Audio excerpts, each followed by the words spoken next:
I'd like to share another eye-opening video with you, a video about how we can do concrete exercises with the cards to build our sense of intuition, to build our ability to take in the wholeness of this moment and the wholeness of the world, our interconnection with, well, pretty much everything. So, intuition is a topic I've been exploring with my Mindful Tarot community, which, by the way, if you'd like to join that community, it's completely open and free, and just drop me an email. We meet every month with online Zooms, lively and interactive time together. I'm holding my first ever Mindful Tarot online retreat, September 4th through 5th. That's not free. I can't afford to offer it for free, but if you're interested, drop me a line. I'll tell you all about it. Okay, enough promo. Yeah, opening your eyes.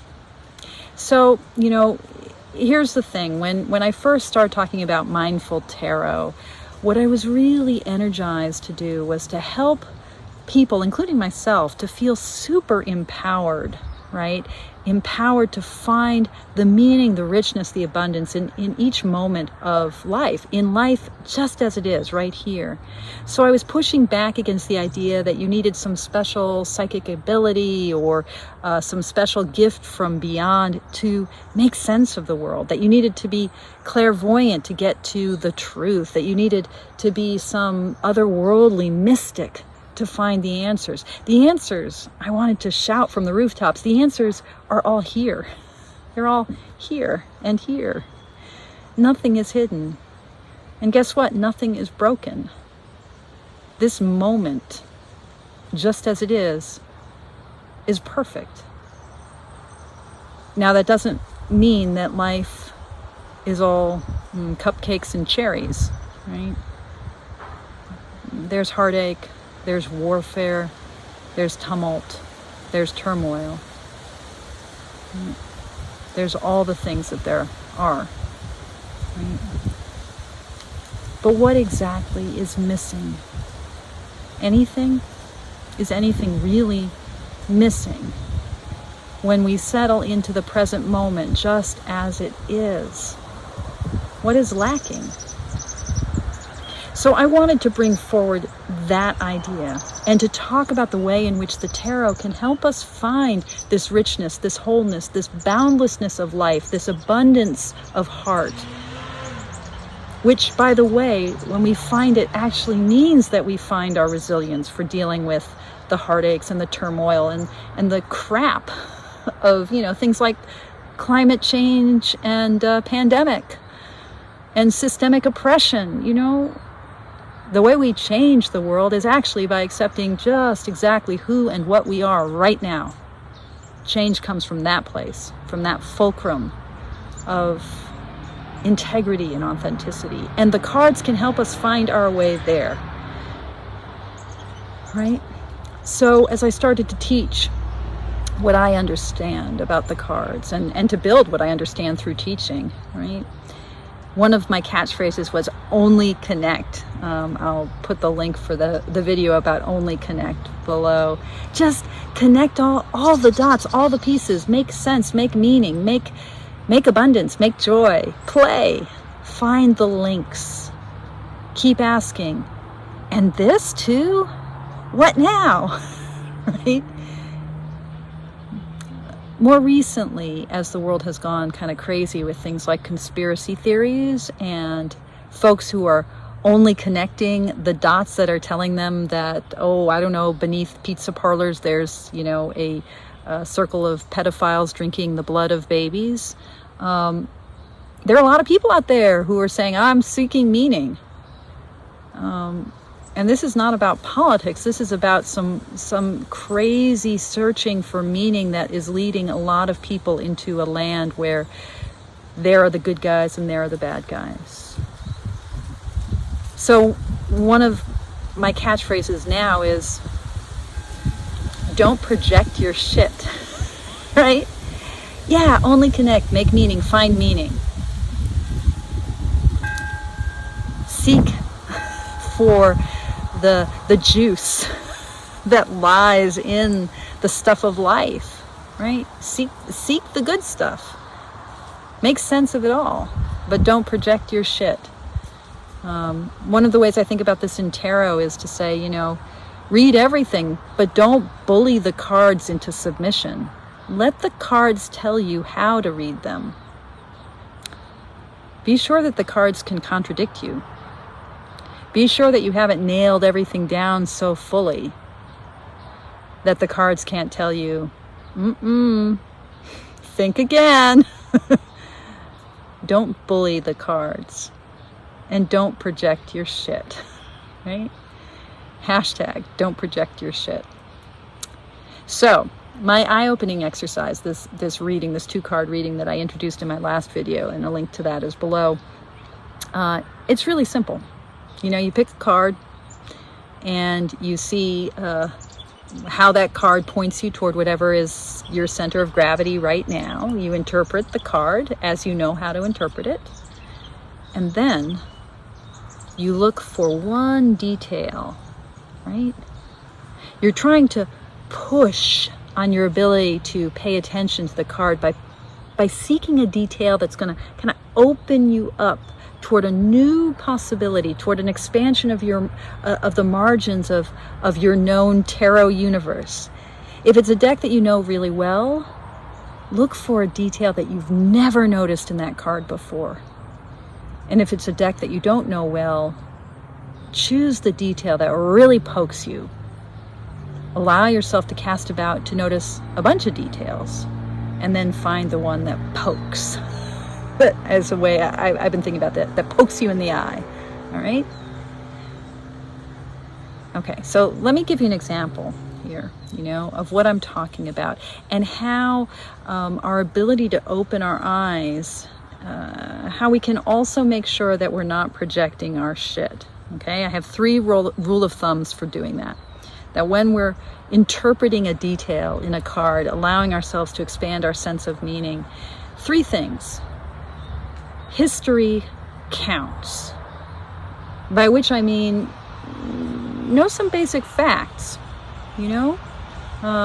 Don't just make up random shit about what a symbol might mean, right? Don't just ascribe your own idiosyncratic understanding of a color or an image. I mean, your associations are important, but be able to track down where those associations come from, right?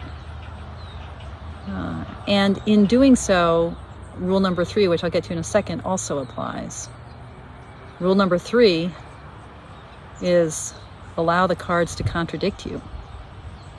So if you find an association, you're like, this is what I think this means. If the card is saying, nope, you don't get what this detail means, listen to the card. And rule number 2, context matters. And context here may be as simple as, if you're looking at a card and it's the 4 of Swords, what are the swords in tarot? What are the 4s in tarot? This is not some isolated image plucked out of the ether.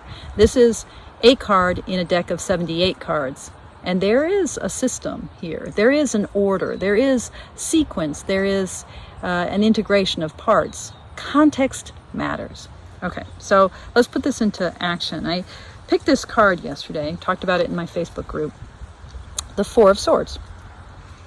So, what I know about this card, the associations I have with this card from my study of the cards, from my working with the cards, very much thinking about this as a card about meditation, about retreat, and relating it right now to the need for me to be in this place of withdrawing a bit from the fray.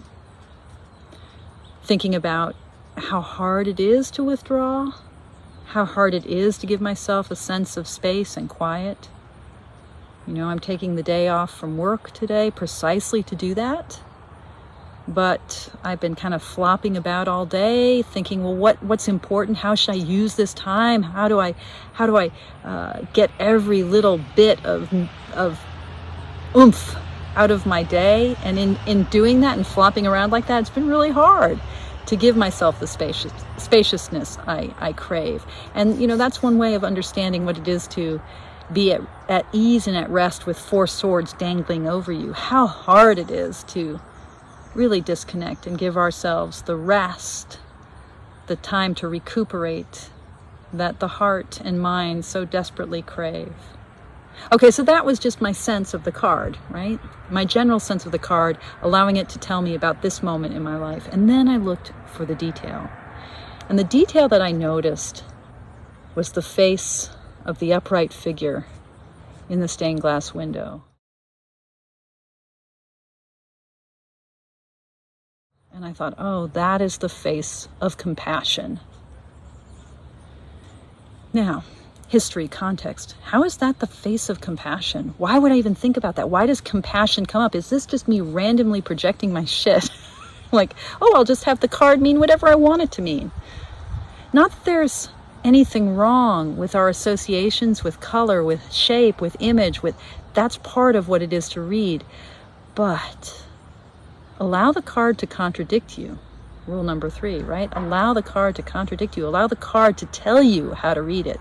So history and context matters. And history, well, I thought this is an image from within a church setting, context. And it reminds me of the Virgin Mary, of Mother Mary. It reminds me of the face of Mary in like a Pietà, an image that has Mary holding Jesus after he's been pulled down from the cross. A face of sorrow, of grief, of infinite love, of that love of compassion that embraces the pain and suffering of the world.